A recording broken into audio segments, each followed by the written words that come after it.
What's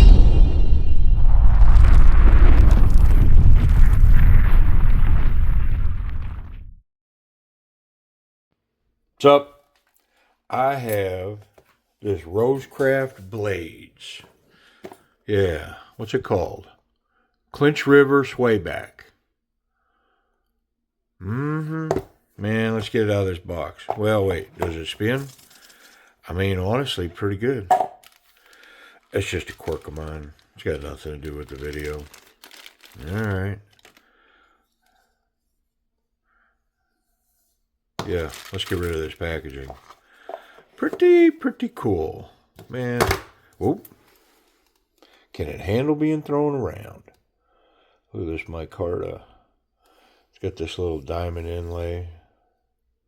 Company logo. It's a button lock. Got these bolsters. Are those steel? Titanium. Yeah, titanium bolsters, titanium pocket clip, titanium backspacer, titanium liners. Okay. So titanium and micarta. Well, let's get it out of there. So looking at it, the only way this is going to come out, this is like the civivi Elementum button lock. I'm pretty sure it's locked. Like the only, yeah, in order to get the blade out, you gotta press the button. Yep. So it locks open and closed. Look at this blade, man. Wow. So what you see right there, that's what attracted me to this knife. Look at this thing.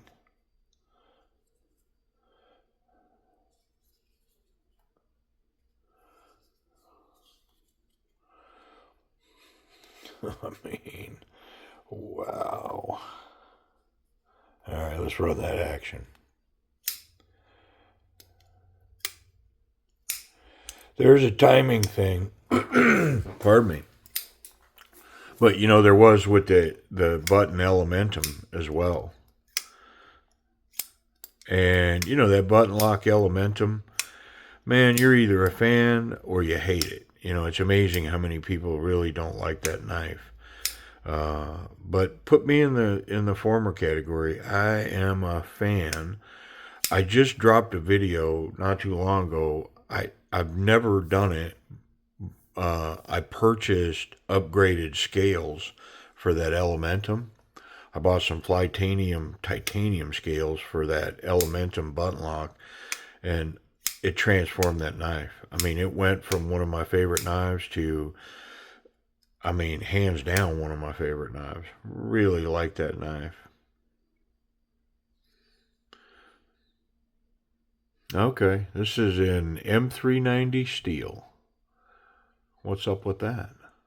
RCM T005. I wonder if that's model number. Is that here? Yeah, RCM T005. And it's got a GR, I'm guessing, for the green micarta. Yeah, so once the timing's down, this thing runs pretty good. But, you know, like with a lot of button locks, you got a timing issue because you go too far and it can hinder the knife. You don't go far enough and it doesn't run. But locked up really well. I mean, interesting. Now, I know a lot of people aren't going to be down for that button only. It's like, so that you can't flick it. You can't thumb flick it. You can't even grab this and two-hand it. The only way open is with that button right there.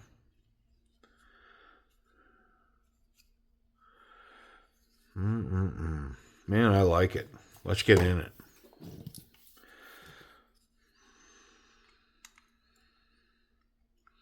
going to keep that button facing down. That doesn't seem like that's cooperating right there. Let me try this side before I go yanking and cranking on it. Yep, there it is. Got some Loctite on it.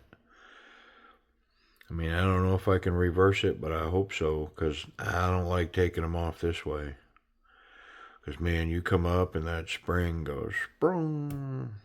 Yep, takes off flying. But the rest of this is T6, so we're going to bring in another piece of hardware here. Another tool. You know, I was looking at this green. There was a black as well. This thing's been sitting here for a minute, but there was a black as well, and I thought, man, that green would look pretty nice with the gray, with a really dark black purple thrown down on it.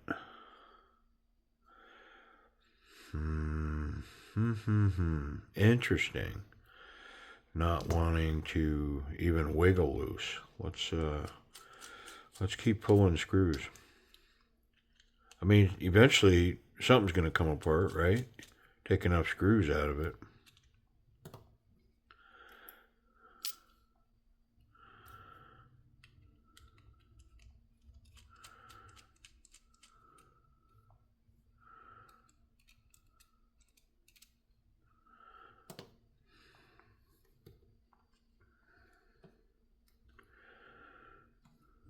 I mean, there's one. Yeah, it's got internal screws. I thought there was something like that going on. But there's no glue in here. I wonder why that was hanging on so tight. Interesting.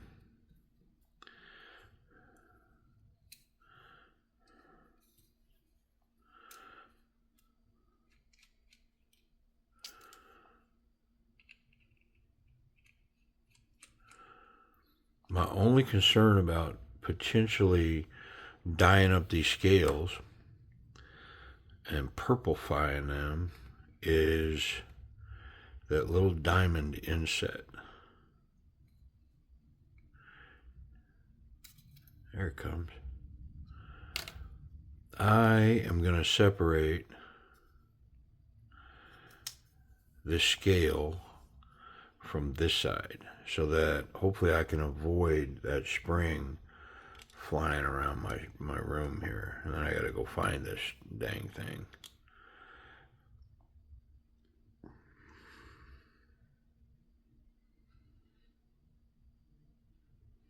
Ooh. She's a tight one on both sides. This one's got 2 in it. Well, let's try it.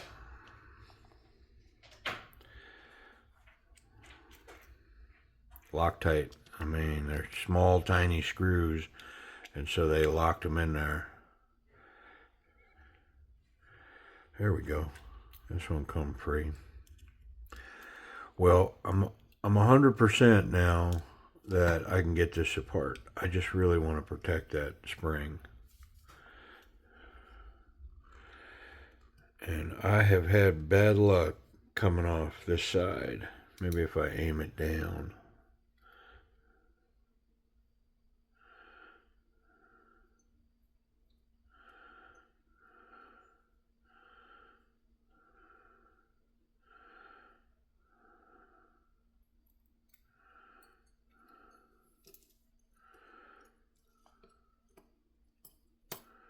There we go. And it's got a cone-shaped spring that presses into the back of the button there pretty well. Protects that. Keeps it in alignment. You know, all kinds of stuff in there.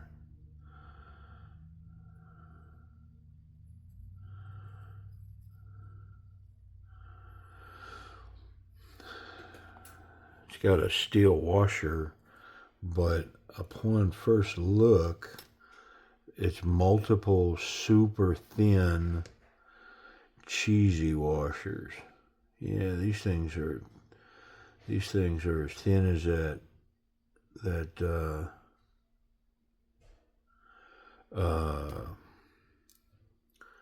phone book paper that I use. And then I guess the bolsters are pinned on. The bolster is not part of the liner. It's separate. And I didn't know that at first, but I can see it here now. See the line? And then these two pins explain that. But I believe it's all, yeah, I mean, it's all titanium, and then the pins appear brass or copper. Okay. Let's get a look at this side. So tiny little bearings, I believe on both sides. Yeah, tiny little bearings.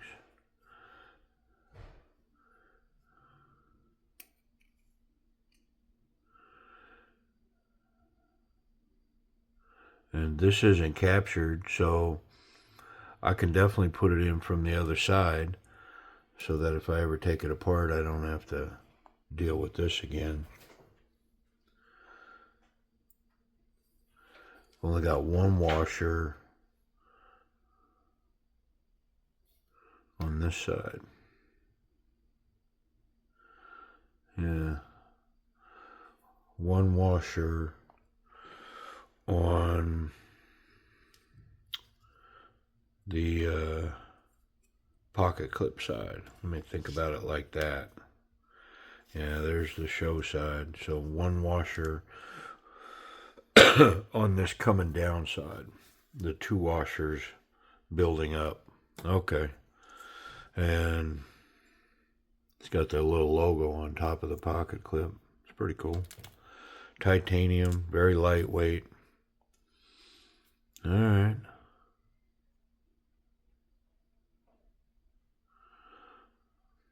Well, I'm going to wipe everything down and we'll put it back together.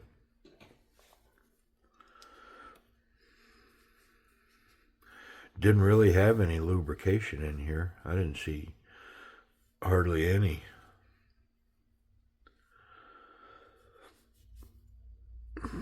I do like the stonewash titanium, the finish, whatever this finish is. I'm a fan.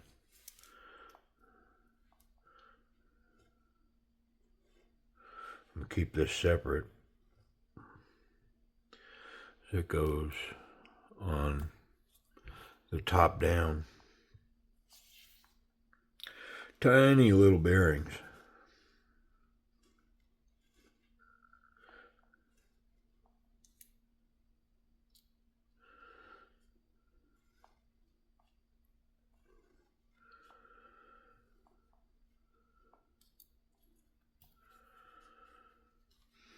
Interesting.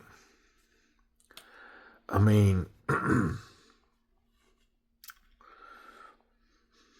I have had, I think, 2 other of these Rosecraft knives, and build quality was a topic in both of those, but in a very positive way. This one, I'm not sure if that's going to be a positive for this knife. I mean, these little tiny, thin, paper thin washers, I'm not a fan of coming out of the gate.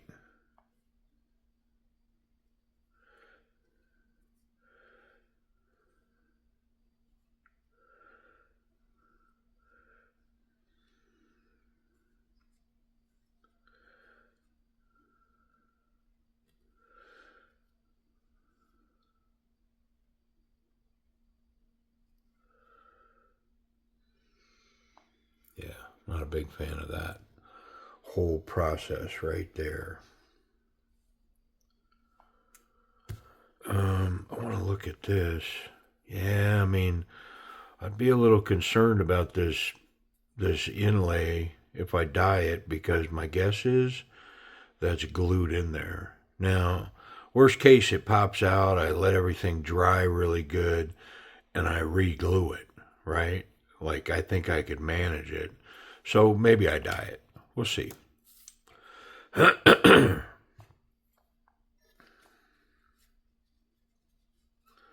Like this blade.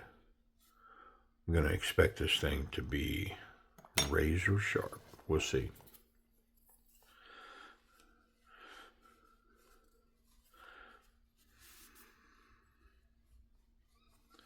All right, let's build. Let's build a bear.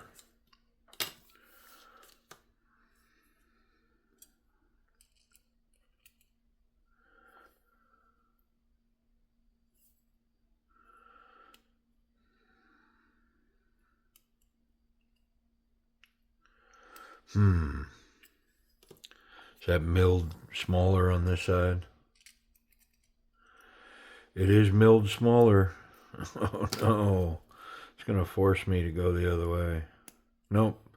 It worked. It just needed to be coaxed. Okay. Whew. Thank you. All right. What's next? Okay, these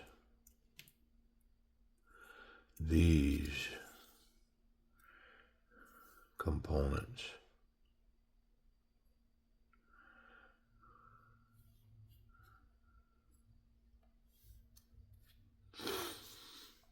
And go like so. Put a little lube in here.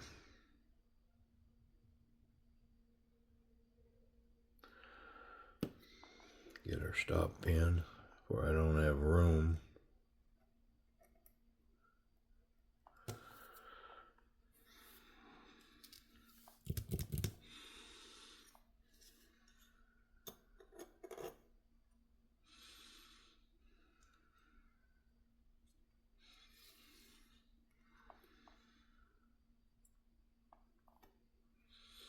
I better get my button in there. Calm down, man. You're getting a little ahead of yourself. There we go.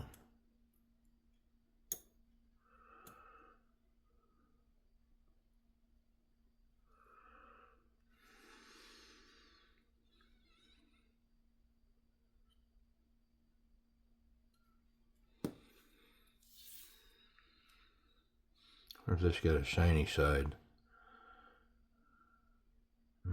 I think that's the one. Okay.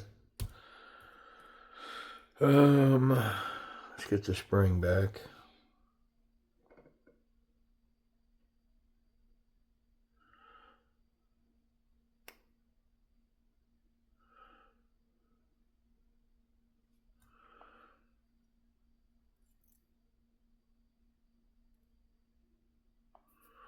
Yeah, I like it when they do the little cone, because boy, it sure makes this a lot easier. A lot easier. And the backspacer's here, so we kind of are pressing down and up. We've got both ways going. I think that's in there. I mean, that's a big hole. There's a lot of play there to get that right. There we go.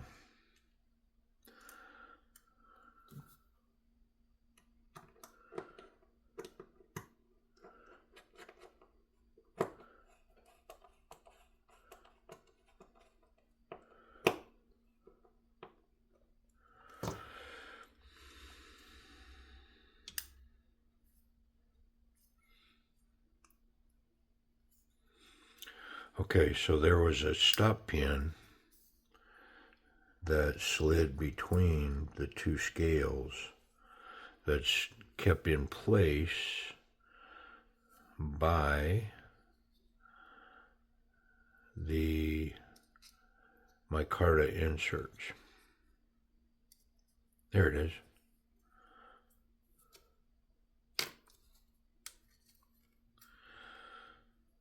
Oop, calm down.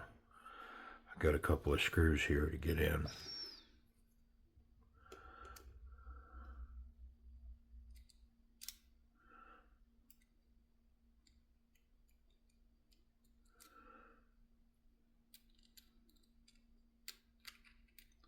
Ooh.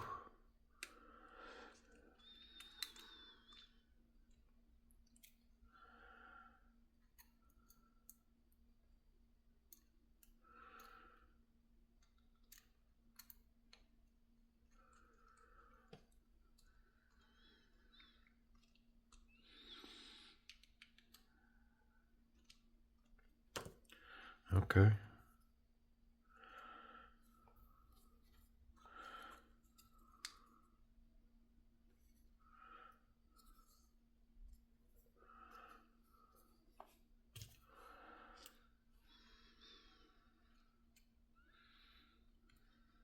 I like it.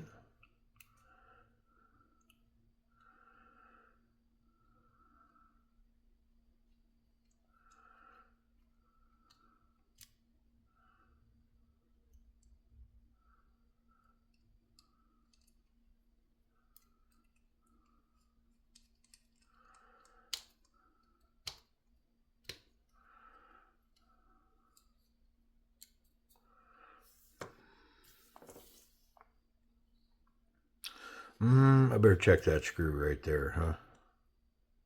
Yeah, it's plenty tight. Yeah, because once it's on, obvious, Captain Obvious.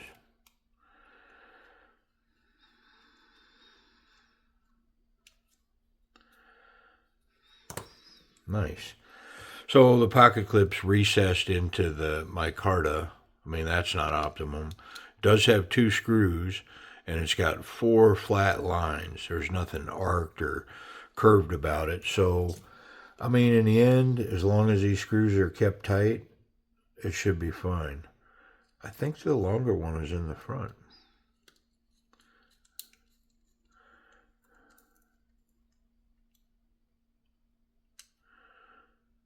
I say that, but that does not appear to be correct.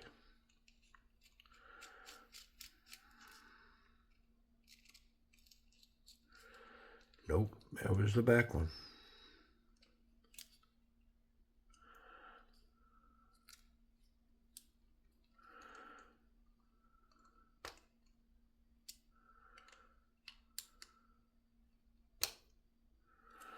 All right.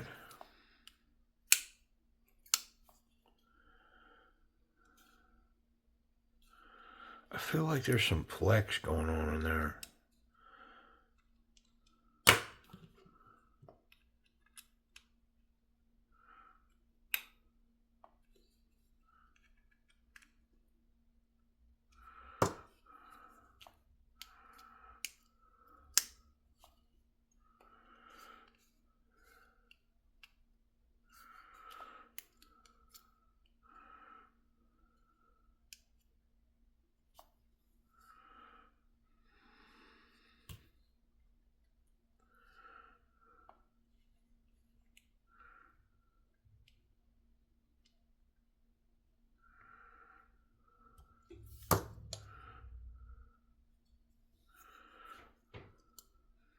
Too tight.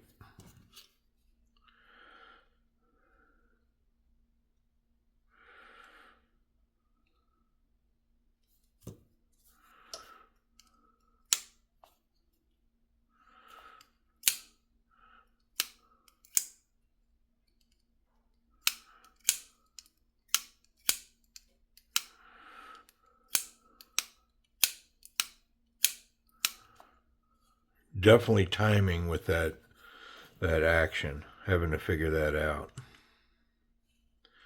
I think I'm too tight, too loose there.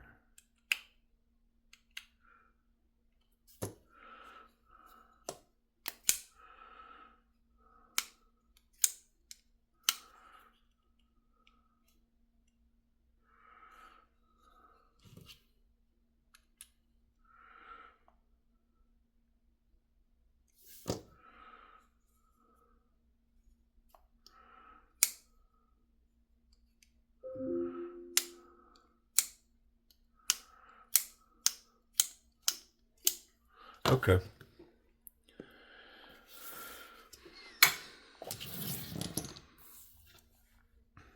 All right, let's talk about this action. There's definitely a timing issue that's involved there. And this knife, it is not built like a tank.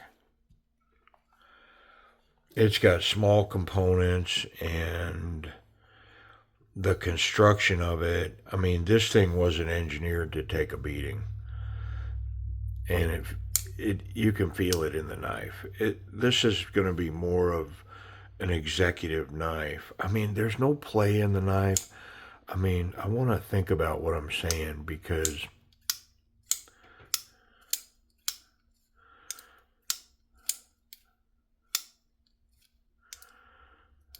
I mean,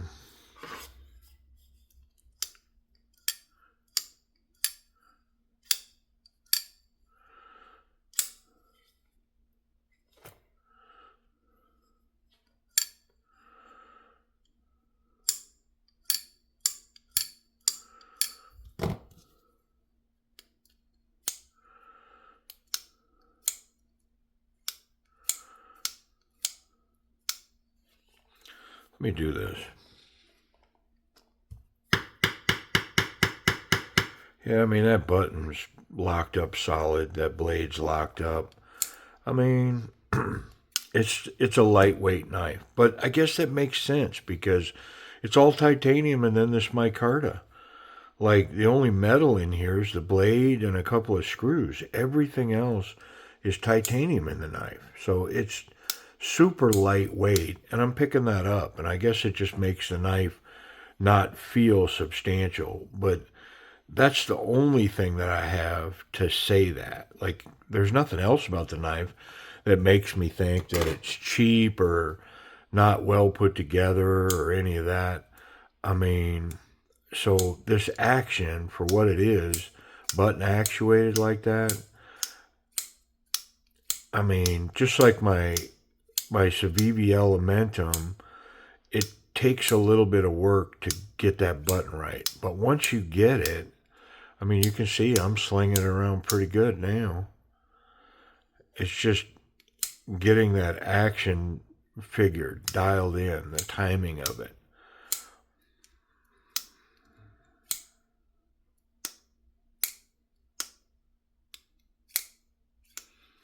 I mean, if I hold that button down, that blade's free. That thing runs, man.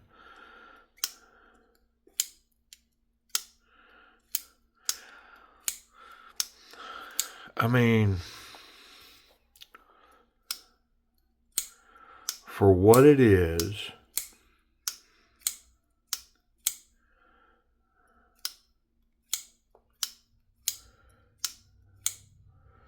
I'm going to say, you know what? Okay, I know it's a long video, but I had to. So here's my elementum button lock that has the same action. I upgraded with these flytanium scales, and man, it transformed this knife. It's so good. I like it so well. This one's got full steel liners, and so I can tell you that this knife has some weight. And so I think what I'm encountering with this knife is it's just super light. I mean, this is a really light knife, and I'm going to tell you how light. Okay, so my elementum is 3.5 ounces. This Rosecraft is 2.4 ounces, so it's a whole ounce lighter. So I think that's what I'm feeling. As far as the action on this knife, I mean, I'm gonna say, I mean, it's like a A minus. It's pretty good. It's better than average, and I don't have a lot to compare it to. I just that other knife, but it's good. You just got to get the timing down, and once you get it, I mean, I can pick this knife up and function it. Let's talk about ergonomics. So this Swayback design here, so comfortable, and it allows me to do this Pakal grip with this knife, which I like so much. I mean, and it kind of fits this knife as well. I can cap that with my thumb. I like this. To have this in my pocket as a little backup stinger if I needed it, I wouldn't want to use it this way for that, but man, if I had to swing this around backwards and rip and tear or poke with this like this, I mean, I like it. Let's check the pocket clip.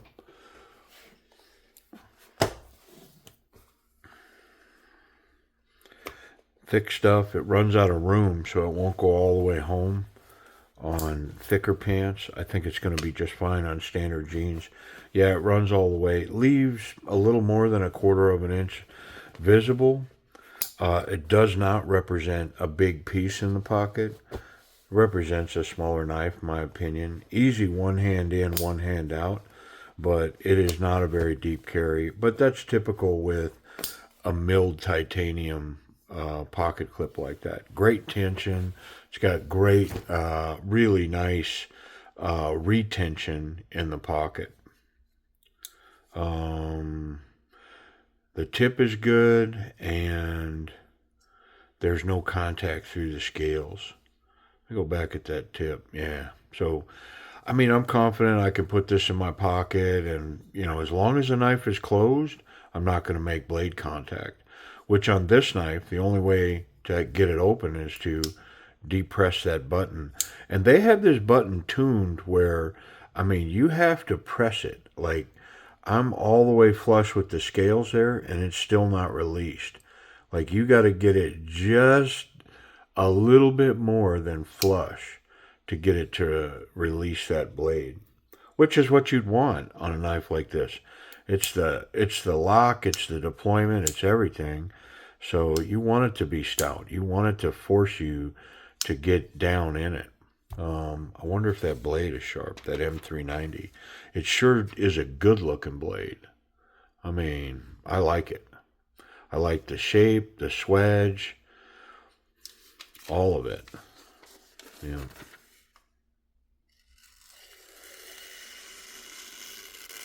Yeah, buddy. I mean, that's the way I want it to come out of the factory. Pretty nice. All right, let's talk price and availability and get out of this long video. Okay, so White Mountain Knives and Knife Center have this knife available.